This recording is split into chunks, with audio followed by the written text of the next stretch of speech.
গত কয়েকদিন ধরে একটি প্রণালীর নাম খুব বেশি শোনা যাচ্ছে, সেটা হচ্ছে নিউজ মিডিয়া, সোশ্যাল মিডিয়া এবং প্রিন্ট মিডিয়াতে। সেটি হচ্ছে হরমুজ প্রণালী বা স্ট্রেইট অফ হরমুজ। এই হরমুজ প্রণালী সম্পর্কে আমরা আজকে জানব। তার আগে বলে রাখি, আমাদের এই রিপোর্টটি ভালো লাগলে আমাদেরকে সাবস্ক্রাইব করবেন। ওকে, এবার মূল পর্বে যাওয়া যাক। হরমুজ প্রণালী হলো পারস্য উপসাগর এবং ওমান উপসাগরের মধ্যবর্তী একটি অত্যন্ত গুরুত্বপূর্ণ প্রণালী। এই প্রণালীর দৈর্ঘ্য হচ্ছে 167 কিলোমিটার এবং প্রস্থ হচ্ছে 33 থেকে 39 কিলোমিটার মাত্র। এবং এই প্রণালীর মাধ্যমে ইরান এবং ওমান পৃথক হয়েছে।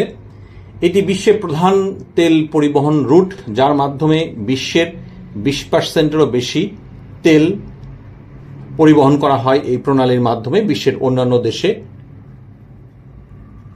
তেল পাঠানো হয় এই প্রণালীর মাধ্যমে।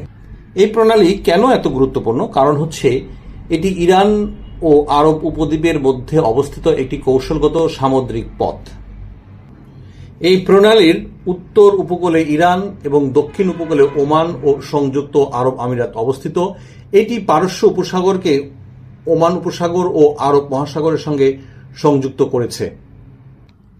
এটি অত্যন্ত গুরুত্বপূর্ণ প্রণালী অর্থনৈতিক দিক বিবেচনায় করে, কারণ এই প্রণালীর মধ্য দিয়ে মধ্যপ্রাচ্যের তেল এশিয়া, ইউরোপ এবং আমেরিকায় সরবরাহ করা হয়। হরমুজ প্রণালীর সবচেয়ে সরু অংশের প্রস্থ হল 21 মাইল বা 33 থেকে 35 কিলোমিটার মাত্র। ইরান অনেক সময় এই পথ বন্ধের হুমকি দিয়ে বৈশ্বিক জ্বালানি বাজারে প্রভাব ফেলার চেষ্টা করে এবং অর্থনৈতিকভাবে সে ডমিনেট করার চেষ্টা করে। আপনারা শুনেছেন যে ইরানের সঙ্গে ইসরায়েল এবং ইউএসের যে যুদ্ধাবস্থা চলছে গত 2 সপ্তাহ ধরে, এই যুদ্ধাবস্থার মধ্যে ইরান এই হরমুজ প্রণালী বন্ধ করে দিয়েছে। মাত্র কিছু দেশ তাদের পছন্দমতো দেশকে এই প্রণালীর মধ্য দিয়ে তেল সরবরাহ করার অনুমতি দিয়েছে। বাংলাদেশ তার মধ্যে একটি। বাংলাদেশ এই প্রণালীর মধ্য দিয়ে তেল আমদানি করতে পারবে।